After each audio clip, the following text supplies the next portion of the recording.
first, let's begin with a look at how the markets performed this week. First to European markets. As of Friday, the 25th of November, Euro Stoxx 600 closed on 440 and dropped by 0.19%.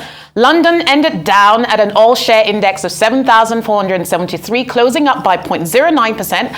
The markets in Germany saw the DAX close positive at a value of 14,523. It was down by 0.12%. The CAC 40 in Paris closed up, ending the week with 6,700, up by 0.11%. And finally, the IBEX 35 in Spain ended on a positive as well at 8,399 in volume, and it was up by 0.14%. Most likely, those European markets were reacting to signs that the US Federal Reserve is seeing progress in its fight against high inflation and is looking to slow the pace of rate hikes for the rest of the year and possibly into 2023. Now to Nigerian markets. Let's look at the NSE. At the end of the last week of trading on the NSE, a total of 98 million shares in 2,780 deals, corresponding to a market value of 5.5 billion naira, were traded. Compared with the previous NGX trading day, Friday's data showed a 29% decline in volume, 154% improvement in turnover, and a 19% decline in deals. Current market capitalization is at 25.9 trillion naira. Now let's take a look at Wall Street as of Friday, the 25th of November. Wall Street almost ended the week with all gains, with the Dow All-Share Index closing on 34,367. It was up by 0.51%. The S&P index ended on an all-share of 4,027, up by 0.01%. And finally on Wall Street, the Nasdaq ended with an all-share index of 11,238, down by 0.42%. Let's now take you to our top stories for the week. At the start of South African President Cyril Ramaphosa's official state visit to the UK Prime Minister Rishi Sunak declared that both countries would work together to spur economic growth and increase infrastructure investment. That visit marked the beginning of the next phase of the UK-South Africa Infrastructure Partnership, which will support South Africa's economic expansion through significant investments and expand access to projects worth up to £5.37 billion over the next 3 years for UK businesses. Oil multinational Shell is reviewing plans to invest £25 billion in Britain's energy system after UK Chancellor Jeremy Hunt raided the industry for £55 billion in windfall taxes. David Bunch, Shell's UK chairman, said the expanded levy announced in the Chancellor's autumn statement is forcing the company to re-examine a slew of projects in the pipeline, from North Sea investments to renewable energy schemes. His comments are a blow to Mr. Hunt and Rishi Sunak, the Prime Minister, as they continue to face criticism that last week's autumn statement did not include enough measures to spur economic growth. Now to Dubai. The country's international airport raised its passenger forecast for this year by nearly 2 million to 64.3 million people after a strong pickup in the business in the third quarter from the same period last year. Dubai International Airport, a major gateway for international travel, handled nearly 18.5 million passengers in the 3 months to the end of September. It was up by 6.7 million a year earlier, state-owned operator Dubai Airport said in a statement. Now, the international airport raised its passenger forecast for this year by nearly 2 million people after a strong pickup in the business in the third quarter from the same period last year.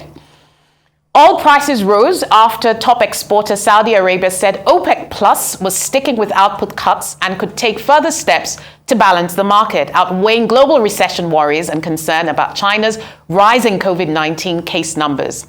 Saudi Arabian Energy Minister Prince Abdulaziz bin Salman on Monday was also quoted by state news agency SPA as denying a Wall Street Journal report that OPEC was considering boosting output, which sent prices plunging by more than 5%. Oil prices actually rose after top exporter Saudi Arabia said OPEC Plus was sticking with the output cuts and that further balancing efforts would continue. Now to Nigeria. President Muhammadu Buhari unveiled new currency notes on Wednesday morning before the Federal Executive Council meeting at the State House in Abuja. Godwin Emefiele, the governor of the CBN, was present during the unveiling ceremony. He claims that the newly designed currency notes cannot be counterfeited and added that CBN would redesign the notes every 5 to 8 years to prevent this from happening.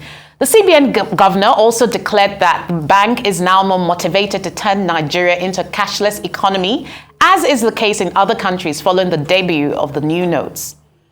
The Central Bank of Nigeria increased interest rates more than anticipated as part of the country's longest stretch of uninterrupted monetary tightening in 11 years, stating its commitment to containing inflation. CBN governor announced the benchmark was increased to 16.5% from 15.5% for the fourth consecutive time by the Monetary Policy Committee on Tuesday in the nation's capital. The increase exceeded the median projection of 12 analysts in a Bloomberg survey who had predicted a 75 basis points increase. Now to Ghana, the country's Vice President Muhammadu Bawumia said on Thursday that Ghana's government is developing a new strategy to purchase all goods using gold rather than US dollar reserves. The decision is intended to address the declining foreign exchange reserves and the demand for dollars from oil importers, which are weakening the local cedi and driving up living expenses. At the end of September, Ghana's gross international reserves were estimated to be $6.6 billion, or less than 3 months' worth of imports. According to the government, that is a decrease from the $9.7 billion it was at the end of the previous year. Metro Africa Express Inc., a Nigerian ride-hailing firm, intends to raise $100 million. The vehicle subscription startup will use the cash to deploy electric vehicles in 10 African countries as demand for cheap, low-emissions transport increases. The company is backed by private equity firm Lightrock LLP and expects to raise the funds by the end of 2023, enabling it to operate in countries including Cameroon, Uganda, and Egypt.